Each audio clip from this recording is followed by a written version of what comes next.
திமுக இளைஞரணி சார்பில் இந்தி திணிப்பு நிதி பகிர்வில் பாரபட்சம் தொகுதி மறுசீரமைப்பில் அநீதி ஒன்றிய அரசை கண்டித்து மாபெரும் பொதுக்கூட்டம் நடைபெற்றது.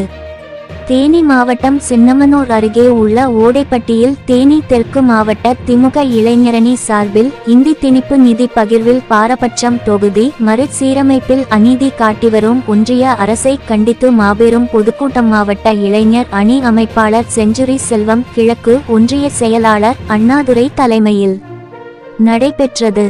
மாபெரும் கண்டன பொதுக்கூட்டத்திற்கு சிறப்புரை ஆற்றிய ராஜ கம்பீரன் அப்பாஸ் கழக இளம் பேச்சாளர் சிந்துஜா கம்பம் சட்டமன்ற உறுப்பினர் ராமகிருஷ்ணன் மாநில தேர்தல் பணிக்குழு செயலாளர் செல்வேந்திரனோடைப்பட்டி பேரூர் செயலாளர் கனகராஜ் ஆகியோர் கலந்து கொண்டு ஒன்றிய அரசு கொண்டுவரும் மும்மொழி கொள்கைக்கு எதிர்ப்பு தெரிவித்து கண்டன உரையாற்றினர்.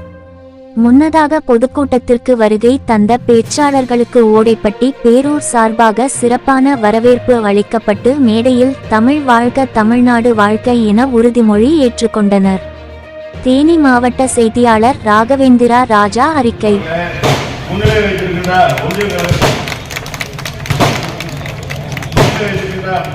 மாநில இளைஞரணி மண்டல செயலாளர் அண்ணன் ராஜா அவர்களே, தமிழ்நாட்டு உரிமைகளுக்காக ஒன்றுபட்டு போராடுவோம். தமிழ்நாடு போராடும், தமிழ்நாடு வெல்லும். இதுதான் ஒரே இலக்கு. நன்றி. கல்வியை அரசியலாக்காதீர்கள். நாங்களாங்க அரசியலாக்குறோம். மும்மொழி கொள்கையை ஏற்றுக்கோங்க.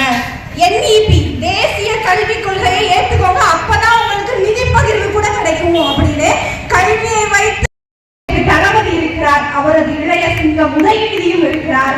இன்றைக்கும் ஒரு இந்தி எதிர்ப்பு போராட்டம் இந்த மண்ணில் நடைபெற்றுக் கொண்டிருக்கின்றது. இந்தியா அப்படி என்னதாக இருக்கு? செங்கல் தெரிஞ்சிருக்கு போல.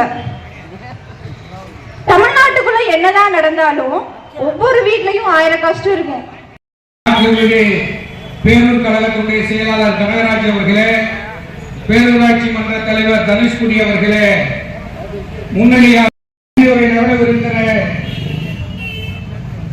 மாவட்ட இளைஞரணி துணை அமைப்பாளர் ஸ்டீபன் ராஜ் அவர்களே, குமரேசன் அவர்களே, எனக்கு முன்னால் உரையாற்றிய மாவட்ட இலக்கிய அணியினுடைய அமைப்பு நோக்கம் பாஜக ஒன்றிய அரசு மும்மொழி கொள்கையை புதிய கல்விக் கொள்கை என்கிற திட்டத்தின் மூலம் தமிழை சிறுமைப்படுத்துவதற்காக இன்றைக்கு கங்கணம் கட்டிக் கொண்டிருக்கின்றார்கள். அது மட்டுமல்ல, தமிழ்நாட்டில் இருக்கிற நாடாளுமன்ற மக்கள்